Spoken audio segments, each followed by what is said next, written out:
State versus Tyreek Nelson Black. Appoint the public defender. Yes, Your Honor. All right, the public defender is appointed. Bail Commissioner's recommendation. Your Honor. I will indicate, first of all, it's an on-site arrest. I did read through the report, and I will clearly make a finding of probable cause. Let's pause right here. This is massive.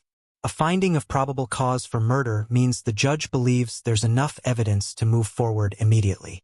This isn't guilt yet, but it's the green light for the most serious charge in criminal court. And from this moment on, everything changes for the defendant. For the crimes, including the crime of murder. Go ahead. Your Honor, he has no criminal history. He is 21 years old. He is a lifelong resident. He reports that he is gainfully employed.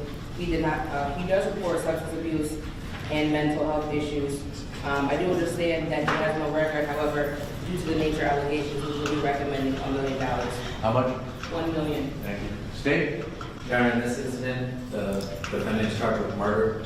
The defendant called police, said that he had stabbed the victim. He further said that it was a couple of times. When officers arrived, he refused to open the door and threatened the officers that he would stab them if they entered.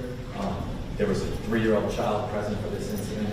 The defendant fought with officers, and the victim suffered 9. This is where the courtroom tone hardens. A homicide involving multiple stab wounds, with a 3-year-old child present, is every judge's nightmare scenario. Factors like age, background, or mental health suddenly carry far less weight.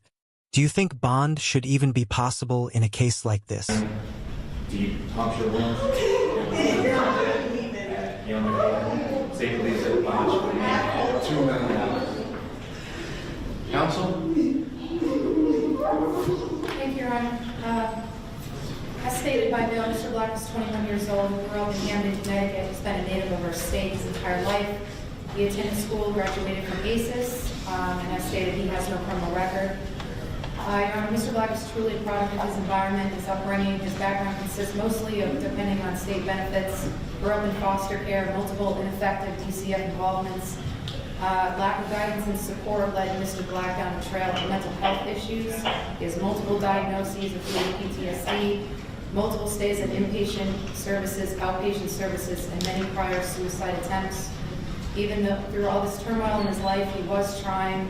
Prior to this incident, he was working part-time in Wallingford as a flagger. He had recently completed programs in treatment and was doing well. Mr. Black is also extremely remorseful for this incident. We ask that you take that into consideration when setting a bond for Mr. Black. Well, he is 21 years of age. I guess he does not have any previous record. Is that correct? No, Your Honor. I mean, obviously, I read through the report. It is, I know he's emotional right now, but it's a very disturbing report to read when people are calling the police, indicating someone is screaming and asking or requesting help, and then he called actually the police and indicated, quote, "I just stabbed my bitch," close quote. The police were able to get the child, I guess, out through a window, the 3-year-old. He finally let the police in, according to the report. And I believe the defendant, even down at the station, did not disagree. She was calling the police because he had made an oral threat. And as a result of her attempting to call the police is when he admits that he took out a knife and he did stab her.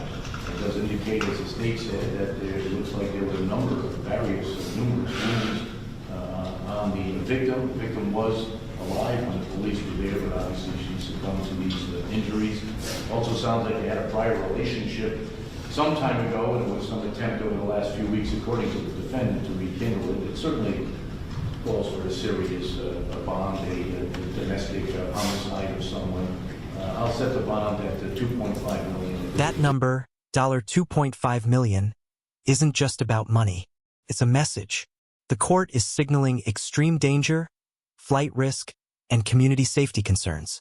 This is effectively a denial of freedom without saying the words outright. And notice, this case is heading to Part A, where the most serious cases live. $5 million at this particular time. It's going to be transferred over to Part A.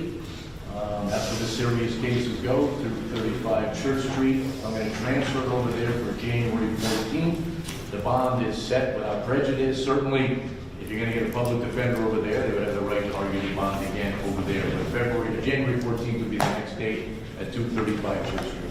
Thank you. All right, thank you. Yeah, your brother gonna die out in the